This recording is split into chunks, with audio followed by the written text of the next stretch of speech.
Joining us now, as promised, is James Carville, legendary Democratic strategist. I'll bring you to the debate. Okay. But before I do, your thought, big picture on what they got done there. They raised the money, but they also hit some points with Obama.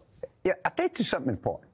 They need to interject new information. So people know Trump was convicted of a felony. It's good. It's fair to hit him. It's totally fact. What they don't know is 26 women have credibly accused Trump of sexual improprieties with them. 26. Now, how many jurors were there that found him? So the tendency is, well, I know that. It was this. No. But you did not know that. You also did not. We know the Supreme Court had a Dobbs decision. What the public doesn't know is Trump bragged on it. He says, I was the one that appointed them. So I think in watching the debate, anytime you can get new information in there, then you really hit it. I mean, you can tell people what they already know. That's great. But everybody knows he was convicted. They don't know that 26 different women have come forward. I wish he would bring all 26 of them to the debate, but it's kind of logistically pretty difficult to do. No, but you're talking about using that to get it into the bloodstream. Get it into the bloodstream. And one of the issues these days is people think they know sometimes more than they do because they saw a clip or a headline or something on Facebook that may not even be true. When you look at these debates, this is next week. So people who don't follow this as closely as news viewers, they're going to look up and realize, oh, my God, here's the debate. So I want to mention that for folks. We got the new rules. This is next week. It will be different. No opening statements, 2 minutes to answer each question, red lights visible to the candidate when time expires. And in a big win for the Biden campaign, given that Trump is a rule breaker, the other candidate who's not speaking will be muted when it's not their turn. Now, that, in theory, applies to both of them. But, of course, more practically, having to wait your turn to speak is something that will affect Trump's style of debate, if you want to call it that. There were a lot of interruptions last time. I'm not going to answer the question. Why would you answer that because question? The question is, the question Supreme is, Court Justice, radical left. Will you shut up, man? Listen, who is something he might have wanted to say for a long time. A lot of people wanted to say. That was then speaking to at the time, the president. They did get progress on these rules. Will that matter, or what will matter next week? Well, if I was a gambler, actually, I am a gambler. Yeah. I'd take even money if Trump doesn't show up. Okay, I just think... You don't think Trump's coming next week? I mean, I don't know. But if I was, I think he's going to wake up and say and decide... he just like he said he was going to testify in his defense of his trial. He put on a defense. Let him show up. I wouldn't be shocked, but I certainly would not be surprised. If you gave me even money, I'd say he's a no-show. He'll just get up for more and say, I'm just not going to do it. You've been around these campaigns. Everything is the way it is until it isn't. Right. This commission used to run it, and that was like you had to deal with them. And the Biden campaign basically said they had to go around them to get the terms they wanted. Was that a smart call? I think so. But if the debate goes off, and if the president does well, and if he interjects this new information into the bloodstream, you're going to say that it's worth it. Now, if the debate goes off and he doesn't do well, then you're going to say it's a mistake. But I was happy. I'm happy that they're doing it. It's unusual. It's June. You usually don't do it. You don't start them until September.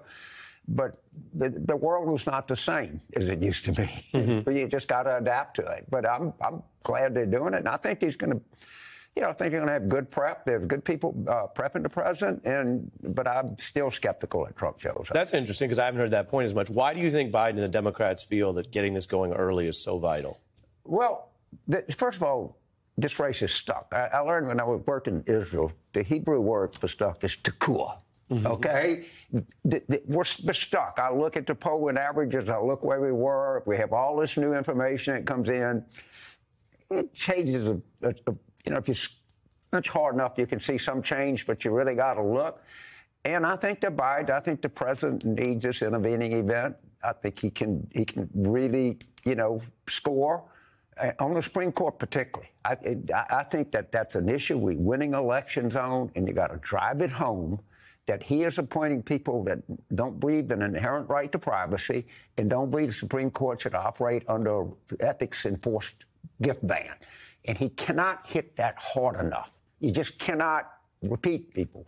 If you don't have a gift ban by the June the 21st, 2025, we're not going to appropriate any money. We're not funding a renegade branch of government that operates under its own rules. And as you say, and that's not even a partisan point, although the way the right wing has defended them, it can feel like for some reason they're pro-corruption or pro-gifts. But as you said, you got a salary, you got a pension, and unfortunately, these days, what you need, you also got security extras there at the court. Great. Why do you need gifts from a Republican donor who has assigned a Hitler book in his house?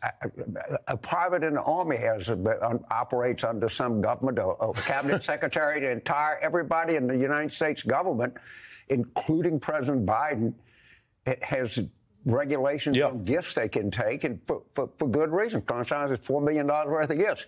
Alito goes on a fancy fishing trip on a G5 to Alaska, and he says, well, there was an empty seat on the plane. I was out at Signature Aviation at Dulles. I was kind of hitchhiking, and this guy comes up and says, hey, you need a ride to a fancy fishing lot? All right. And how's a teacher going to tell a third grader you got to fess up and tell the truth if a Supreme Court justice doesn't fess up and tell the truth? That's fair. Well, it's not all rainbows and sunshine here. No. You mentioned to me when you sat down today, you're coming up on the big 8-0. Yeah. And we love that. We want you to get 80, 90, 100, and onward. So without ageism, but with reality, you got two older candidates here. So I wanted to get you on this. We've talked about this before. Reagan faced it. These are the two oldest candidates ever. Biden has a new ad actually emphasizing that he and Trump are of a similar age, just 3 years difference. And I will mention, I want everyone to know, we just saw those scenes at the big LA event. I showed you that. The attendees, some of the news coverage were focused on the speeches and what was happening, on the reality of it. But there were partisans who repeated a pattern that we're seeing more often. They take selective or edited clips, usually of Joe Biden, and they try to raise questions or sometimes outright defame him and say he's having maybe a health episode that he's not having. This draws clicks, it draws headlines. Some of the obviously edited videos, though, so misleading that they have drawn fact checks.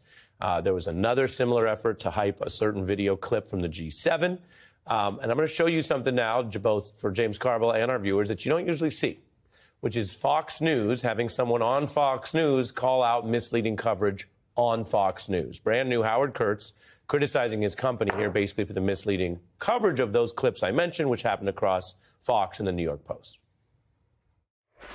The RNC posted a misleading video titled, "What is Biden Doing?" And that wound up on the cover of the New York Post. During a parachute demonstration, Biden got dazed and confused. How shocking. And started to just, wander off. Why would the New York Post, owned by Fox's sister company, or anyone follow the RNC's lead when the president was actually just given the thumbs up to this parachuter? Well, I've been doing Howie since 92. It's kind of open. And he's actually kind of an honest guy. I mean, he used to cover the media for the Washington Post, and he was a very influential guy. And it's true. I mean, what he said is just undeniable. And you're going to have that kind of stuff. And if Biden's asked about his age during the debate, said, look, the American people sit here and watching 90 minutes of this. They can evaluate this on their own. They don't need me to help them. And they know we're both about the same age, and they can look. And what about the campaign politics of it? Because you know about ads, you know about repetition, you know about all the campaigns you've worked. The methods have changed, right? We have more tools, internet, but the fundamentals are the same. Repetition works, whether it's true or it's false, unfortunately. And it seems that in this environment, James, we just showed the fact check, and yet as a campaign, Biden's folks have to deal with is apparently more than Trump. Apparently this information mess, which is different again than what I said, which is voters can ask about age, just like they did about Reagan on both candidates. I'm not saying it's out of bounds, but it seems that the polluted video clip environment is worse for Biden. It is, but let's give credit here. People have corrected this, and I mean, there's a lot out there saying this. But they're not interested in accurate information. If people do that, and I think President Biden just needs to see. Everybody knows they can judge both of us right here. There's 90 minutes. God willing, we'll have 90 more minutes in September. Where I think we owe it to people to stand up here for 90 minutes and do this. And then they can judge themselves. They don't need help from Fox News and the New York Post to make determinations about who's old enough or young enough to serve the United States. I think it's a losing argument. I think complaining in the New York Times about covering age is just a dead loser because everybody knows it, and just deal with it. Yeah, it's interesting. Well, that is a kind of a rebuttal you're saying, which is, hey, you got the State of the Union, you got the 90-minute debate, you got a president going around the world doing meetings, so look at the whole picture. You were just saying, James, that you got to give people the new information. There you saw the sandwich. They had the conviction with the other stuff. How much is this the Biden campaign's messaging as a negative, and how much do you also have to move past it? I would give that A for execution, B for messaging, because I'm not getting anything I didn't know. I didn't know there were 26 women who credibly accused him. I didn't know that the Trump tax cuts are up for expiration in 2025, and President Biden has said we're going to reinstall them on incomes over $400,000. All right. We think we knew that he told the big oil companies that for $1 billion you can write your own plan. But guess what? Not everyone knows that. So I'm just saying I value new information over devastating information that everybody knows. And hopefully we can get some of that during the debate to start a real discussion here, because there are a lot of good issues that are coming up. The tax cuts, the subsidies for health care are coming up. So there's some real opportunity there. Do you think in the debate next week, then, the conviction is something that Biden leans into and brings up to say, what are we doing here with a felon? Or, again, you kind of got to move past it? We all know that 12 members of your community found you guilty of 34 different felonies. I'm not here to repeat 34 different felonies. I'm here to tell you. Right. I didn't mean to repeat. Did I just say you did find him guilty? I guess I did say that. We did know that you've been found liable for, I don't know, $500 million. But I don't want to dwell in the past. I want to project to the future. Right. Yeah, damning with a little review. You got to be a little pivot. You know, you can have a little fun with it, because what you're saying is accurate. And I'm more interested not in your past conviction. I'm interested in what's going to happen to these tax cuts. What are we going to do? And we're talking about a lot of money.